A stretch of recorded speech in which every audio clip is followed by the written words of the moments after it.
Agenda da Reforma Íntima, 5 de janeiro de 2024. Reflexão e vivência em torno do Evangelho. Ele será grande e será chamado Filho do Altíssimo. O Senhor Deus lhe dará o trono de Davi, seu pai, e ele reinará eternamente sobre a casa de Jacó. Lucas, capítulo 1, versículo 32. Como bem sabemos, Jesus foi o Espírito mais puro que já esteve na terra. O trecho acima faz parte do momento da anunciação do anjo Gabriel a Maria, quando lhe comunica da vinda do Salvador. Quando o anjo diz que Jesus será chamado de Filho do Altíssimo, significa dizer que o Cristo seria o Filho de Deus. Jesus é o Filho do Altíssimo, pois é a centelha que emanou dele, como bem nos narra Carlos Torres Pastorino no livro Sabedoria do Evangelho. Esse trecho é de fácil compreensão para nós. Entretanto, necessitamos olhar um pouco mais a fundo para compreendermos as expressões o trono de Davi e a casa de Jacó. Davi foi um dos mais importantes reis de Israel e Jacó foi o terceiro patriarca da Bíblia. Qualificar Jesus como filho de Davi ou de Jacó significava dizer que ele era da linhagem destes homens, ou seja, a genealogia de Jesus objetivava destacar a importância do menino para o presente e logo para o futuro. Rustem nos explica um pouco mais sobre essa linhagem e o porquê de tais termos.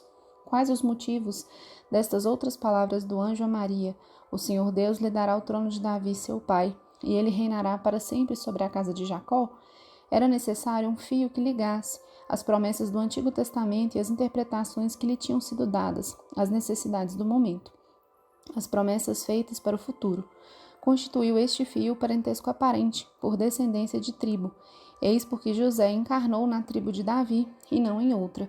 Tudo é concatenado nos desígnios do Senhor e nos acontecimentos sucessivos que preparam e efetuam, em cada época de transição, o vosso progresso e a obra da vossa regeneração.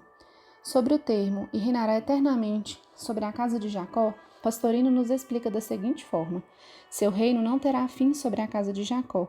Jacó significa o que suplanta. Exprime então a personalidade, que durante milênios suplanta a individualidade, abafando-a totalmente. Quando Jesus surge, ele assume o trono de Davi e reina sobre a casa de Jacó, sem fim, isto é, nunca mais a individualidade sofrerá o domínio da personalidade. Embora os evangelhos falem que o Mestre Jesus herdaria o trono de Davi e ou reinaria na casa de Jacó, Jesus declara que seu reino não é deste mundo.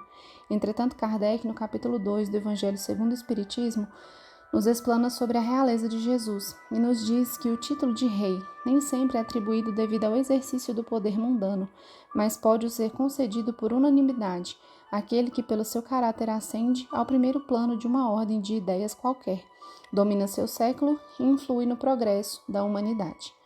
A realeza terrena se finda com a vida, a realeza moral continua a imperar principalmente após a morte. Neste aspecto, não é Jesus um rei mais poderoso que todos os soberanos da terra? Foi, portanto, com razão que Jesus respondeu a Pilatos: sou rei, entretanto meu reino não é deste mundo. Que tenhamos um dia de muita luz.